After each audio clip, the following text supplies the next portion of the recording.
Apparently, the Director General of the BBC has said it's amazing that most people are still willing to pay that licence fee, which he likened to a forced payment. £159 a year, I think it is, Paul Embry. Is it time that the whole thing was just scrapped now? Not the BBC, the licence fee, to be clear. Not yet, I don't think. Well, when then? I've got many criticisms of the BBC, but not yet. I mean, the BBC, I think, when it's good, the BBC can be brilliant. I mean, if you think of classic shows over the years, comedies, sports programmes... The Apprentice. Documentaries. I've never watched that one personally. Wonderful. Especially in 2006, it was amazing. Completely missed that.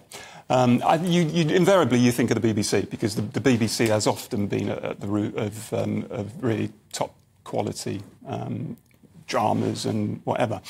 But I think the truth is there is nowadays in the BBC a very obvious kind of culturally liberal bias, something that Andrew Marr, who was a BBC man to his core, admitted in an interview. He said it's a cultural liberal institution and that kind of infects its output in many respects.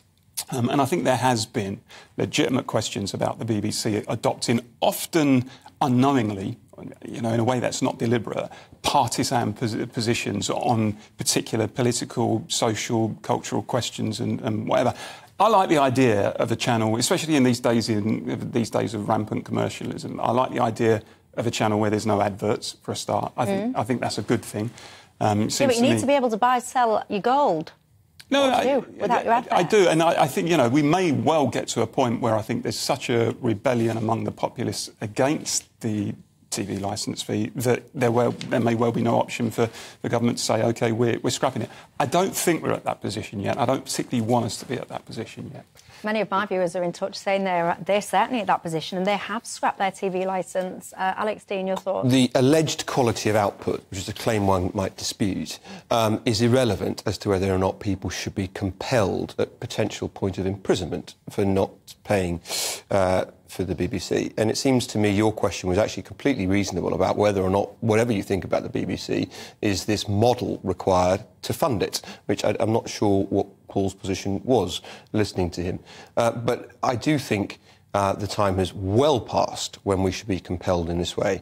Not least, I note, because it's one of the most frequently arising reasons for the prosecution of women in this country. Women, generally speaking, more law-abiding, more peaceable, less violent, and therefore commit fewer offences. One of the main reasons that they are summoned to appear in magistrates' courts is non-payment of the licence fee. Complete waste of time, and indeed sometimes with bad consequences.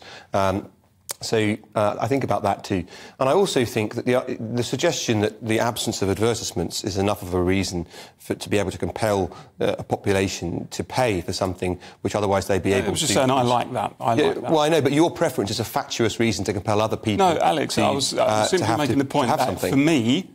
I'm not suggesting that should be everybody's reason for keeping the BBC. I'm simply saying that in these days of rampant commercialism, it's quite nice, in my view, to watch a channel that has no adverts. Doesn't matter, then, does it? Extend that and say I'm imputing that view to everybody. It doesn't matter, then, does it? Because you would choose to pay for it. No, I mean, look, I think... Would you, if it was optional? Would you choose? So if it was optional, so if it was not an enforced thing and they said, actually, you know what, we're going to remove the compulsion, we're going to remove the mandate, but we do still want to get some form of revenue in from this licence, so we're going to make it optional. If you want to support the BBC in this way, you can pay £159, but you don't have to. Would you choose to pay it? I'm not sure during a cost of living crisis I would choose to pay a particular fee or tax that I'm not obliged to pay. That doesn't mean... Why not? It's a uniquely good cultural product. You said, all those good shows. But, it would be, I think, silly to suggest that people should volunteer to pay something that they're... I didn't say they should, I just asked if you would. I think it is a form of taxation, but we do have all sorts of forms of taxation and fees in all sorts of areas of life which we're obliged to pay, and we can say we shouldn't be obliged to pay that.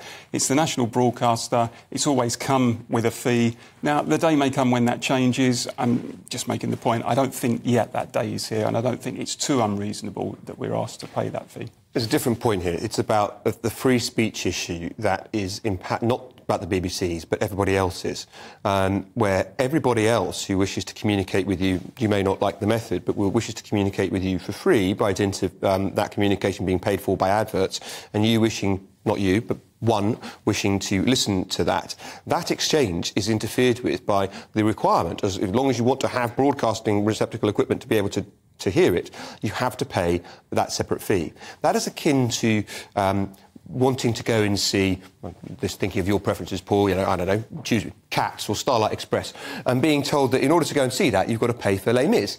And you would say, well, I don't want to see Les Mis. And I say, well, why not? It's a uniquely good cultural product. If you think of a good play, you always think of Les Mis. You better pay this, and if you don't, you can go to prison if you try and watch Cats. Yeah, but you don't have to watch Les Mis. Doesn't make sense, does it? You don't have to. You don't have to watch 40 hours repeats on BBC Two if you choose not to. But you would have to admit that it's great quality comedy, isn't it? Throw enough darts at the dartboard, some of it's OK.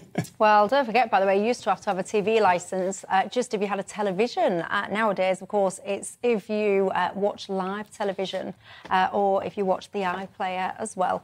I have to say, lots of you getting in touch saying that you don't have a TV licence because you don't tick those boxes I was just saying. You stream your content post the event or you watch it via YouTube or whatever. Anyway, your thoughts, keep them coming in. I'm going to take a quick break. When I come back, I'll have some of your insights. Susie says, Michelle, I